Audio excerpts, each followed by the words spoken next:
খাগড়াছড়িতে অবরোধ শিথিলের ঘোষণা জম্ম ছাত্র জনতার, চলছে ১৪৪ ধারা। প্রতিবেশী রাষ্ট্রের মদতে অস্থিরতা, অভিযোগ স্বরাষ্ট্র উপদেষ্টার। নারায়ণগঞ্জে গণপিটুনিতে ইউপি সদস্য নিহত। নরসিংদীতে বিএনপির দুই গ্রুপের সংঘর্ষে গুলিবিদ্ধ হয়ে একজন নিহত। রোহিঙ্গাদের জন্য কমছে দাতা সহায়তা, কাল নিউ ইয়র্কে উচ্চ পর্যায়ের আন্তর্জাতিক সম্মেলন, পরিস্থিতি তুলে ধরবেন প্রধান উপদেষ্টা।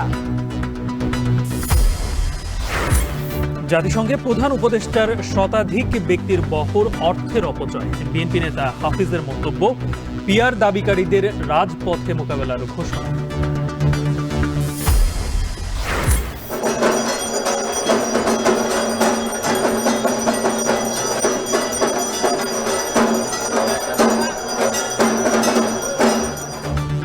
দুর্গোৎসবের মহাসপ্তমীতে বিহিত পূজা, উলুধ্বনিয়া ঢাকের বাদ্যে দেবীর আরাধনা, মণ্ডপে মণ্ডপে ভক্তদের ভিড়।